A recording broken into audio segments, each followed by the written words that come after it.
Bienvenidos a todos. Mi primer tema es regla de L'Hopital.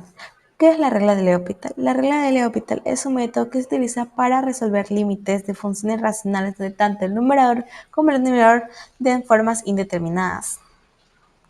¿Cuándo se usa la regla de L'Hopital? Cuando se cumplen las siguientes condiciones: que el límite original de una forma indeterminada, que la función f de x y g de x sean derivables cerca de ese punto A, que la derivada de g de x no sea cero cerca de ese punto y que el nuevo límite exista o sea posible seguir evaluándose. ¿Cómo se aplica la regla de L'Hopital? Primero tenemos dos fórmulas, cuando x tiende a A y cuando x tiende a infinito. Y lo que vamos a hacer es primero derivar el numerador y derivar el denominador. Sustituiremos el límite. Si al momento de sustituir el límite nos damos cuenta que da otra forma indeterminada, hay que volver a repetir los primeros pasos hasta que la indeterminación desaparezca. Tenemos el siguiente ejemplo. Primero vemos que tenemos que resolver el límite y al momento de resolver el límite nos da una forma indeterminada. Así que procedemos a aplicar la regla de L'Hopital. Entonces aplicamos regla de L'Hopital. Al momento de aplicar regla de L'Hopital, sustituimos nuestras nuevas funciones en el límite. Al sustituir el límite y resolverlo, nos damos cuenta que nos da otra forma indeterminada, por lo cual volvemos a repetir los primeros pasos. Volvemos a sustituir nuestro nuevo límite haciendo la derivada de la derivada. Y al momento de resolver nuestra nueva función derivada, nos damos cuenta que nos dio un resultado. Por lo tanto, concluimos que el valor de nuestro nuevo límite es menos 1/2. A continuación veremos otro ejemplo. Ejercicio de resolución de regla de L'Hopital. Vamos a resolver el siguiente ejercicio. Como primer paso debemos resolver el límite. Al resolver el límite nos damos cuenta que nos da una forma indeterminada, por lo cual procedemos a aplicar regla de L'Hopital. Por lo cual procedemos a derivar nuestra función f y g. Empezamos a derivar nuestra función f. Una vez derivada nuestra función, reemplazamos todo y resolvemos. Al resolver nuestra nueva función derivada, nos damos cuenta que nos da otra indeterminación, por lo cual volvemos a repetir los primeros pasos.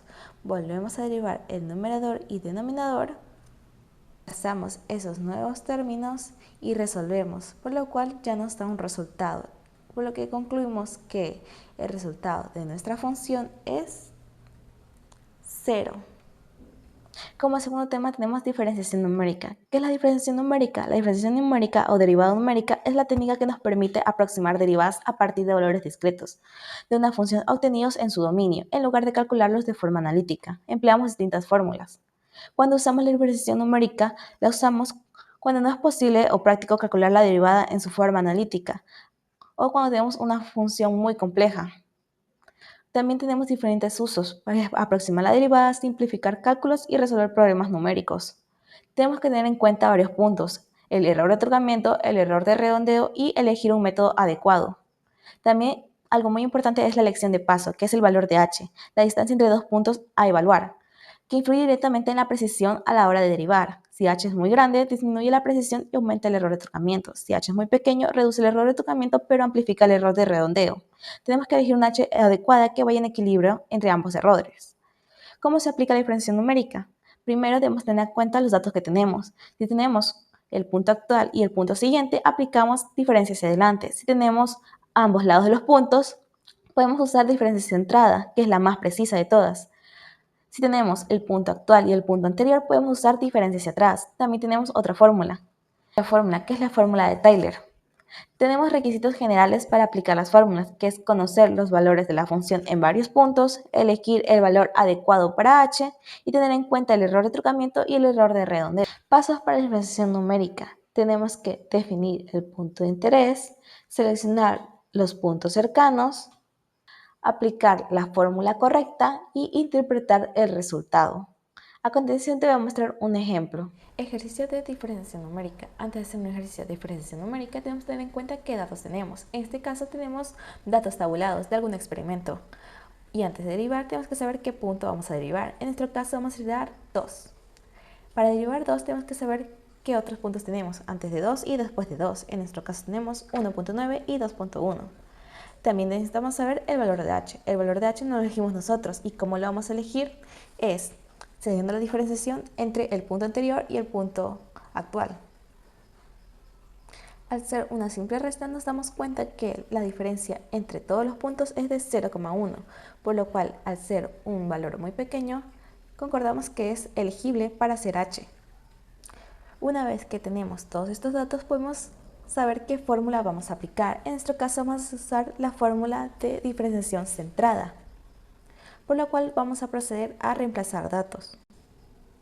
Al resolver nuestra fórmula nos dan los siguientes puntos. Por eso tenemos que saber todos los datos. Regresamos a nuestra tablita y copiamos los datos exactos. Una vez con nuestros datos correctamente reemplazados, resolvemos, por lo cual nos da que la derivada de nuestra función es 7,4015 aproximadamente. Pero, ¿para qué hicimos todo esto? ¿Qué significa ese 7,40? Bueno, significa la tasa de cambio al instante, o sea, la pendiente de la función, que nos indica si la pendiente va a subir o va a bajar, por lo cual interpretamos que va a subir. Como último tema tenemos trazado de curvas. ¿Qué es el trazado de curvas? Es el proceso que consiste en representar gráficamente una función en un sistema de coordenadas cartesianas o plano cartesiano. Su objetivo principal es visualizar el comportamiento de una función, permitiéndonos identificar aspectos clave como puntos críticos, máximos y mínimos, puntos de inflexión, intervalos de crecimiento y decrecimiento, intervalos de concavidad y asíntotas. Aspectos claves para el trazado de curvas. Tenemos el dominio, que son todos los valores de x para el cual la función está definida. Intersección, que nos indica dónde la curva va a cruzar en los ejes del plano cartesiano. Los puntos críticos, que pueden ser valores máximos, mínimos o puntos de inflexión. Intervalos de crecimiento y decrecimiento, intervalos de concavidad, puntos de inflexión, asíntotas y por último tenemos el trazado de curvas, que es la recopilación de toda la información de los pasos anteriores para dibujar la curva en el sistema de coordenadas cartesianas. Valores extremos. Los valores extremos de una función son sus puntos más altos o más bajos dentro de cierto intervalo, siendo el punto más alto llamado máximo y el punto más bajo llamado mínimo. Son importantes porque nos indican dónde la función alcanza sus límites, ya sea para crecer o decrecer. Estos puntos pueden estar en el interior del dominio o en sus extremos. Puntos críticos. Los puntos críticos son lugares donde algo importante le pasa a la función. La función puede detenerse, puede cambiar de dirección o puede tener un pico. Es decir, los puntos críticos son candidatos a ser máximos, mínimos o puntos de inflexión. Para encontrarlos debemos revisar dónde la derivada de la función es cero o no exista. Puntos de inflexión. Es el punto donde la gráfica de la función cambia de dirección, es decir, de sonriente, curva hacia arriba, a triste, curva hacia abajo, o viceversa. Esto viene acompañado del teorema de concavidad. El teorema de concavidad nos ayuda a saber cómo se curva una gráfica observando la segunda derivada de la función. Si la segunda derivada es positiva, la curva será como una sonrisa. Si la segunda derivada es negativa, la curva es una carita triste. Asíntotas. Es una línea guía que la gráfica sigue de cerca, pero nunca toca realmente con la función. Tenemos tres tipos de asíntotas: asíntota vertical, asíntota horizontal y asíntotas oblicuas. Ejercicio de trazado de curvas. Con este ejercicio vamos a entender todos los puntos hablados anteriormente. Primero tenemos nuestra función analizar y a graficar. Nuestra función analizar será esta, una función racional, y nuestro primer punto a tocar será sacar el dominio de nuestra función. Al momento de analizar el dominio de nuestra función nos encontramos con dos características. Primero, que debemos separar nuestra función racional en dos partes y ver la forma indeterminada. Como sabemos, una fracción no puede tener un denominador cero, por lo cual buscamos cualquier componente o número que haga que nuestro denominador se vuelva cero. En este caso será 1. Luego de encontrar el dominio de nuestra función, vamos a realizar las intersecciones. Al resolver las intersecciones nos damos cuenta que la intersección con el eje Y es 0 y la intersección con el eje X es 0, lo cual nos quiere decir que la curva va a pasar por el origen 0,0. Como tercer paso vamos a derivar. Al derivar nuestra función sacamos los puntos críticos.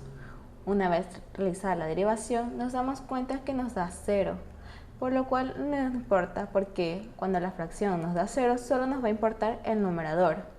Al tener ya el numerador derivado y igualado a 0, sabemos que los puntos críticos son x igual a 0 y x igual a raíz de 3. Como cuarto punto tenemos el crecimiento y decrecimiento de nuestra función. Para analizar el crecimiento y decrecimiento tenemos que usar la primera derivada para saber cómo se va a comportar la función. Una vez teniendo la derivada, analizaremos en la recta con los puntos críticos que nos dio. Una vez analizado nos damos cuenta que en las intersecciones de esos puntos será positiva o negativa. Esto nos indicará si está creciendo o decreciendo y nos dice que en este intervalo está creciendo y en estos dos intervalos está decreciendo y en ese intervalo vuelve a crecer y ya ahí sigue creciendo. Como quinto paso tenemos la concavidad, pero eso lo veremos mejor más luego. Ahorita veremos asíntotas. Una vez dado con los conceptos de asíntotas, sacaremos la asíntota vertical, horizontal y oblicua. Nos damos cuenta que solo tenemos dos tipos de asíntotas, asíntota vertical y asíntota oblicua. Y tenemos asíntotas en los puntos -1 y 1 y a medida de que nos acerquemos a X. Como séptimo y último punto, vamos a trazar nuestra curva. Para eso nos vamos a ayudar de GeoGebra. Una vez en GeoGebra, vamos a colocar todos nuestros datos sacados anteriormente. Una vez colocados nuestros datos, podemos verificar y analizar si lo que hicimos fue correctamente. Y nos damos cuenta de que sí, porque aquí tenemos nuestras asíntotas y nuestros índices de crecimiento y decrecimiento, así mismo como nuestros puntos críticos. Una vez analizado todos los datos y viendo que es correcto, podemos saber que hemos graficado correctamente. Eso ha sido todo. Muchísimas gracias.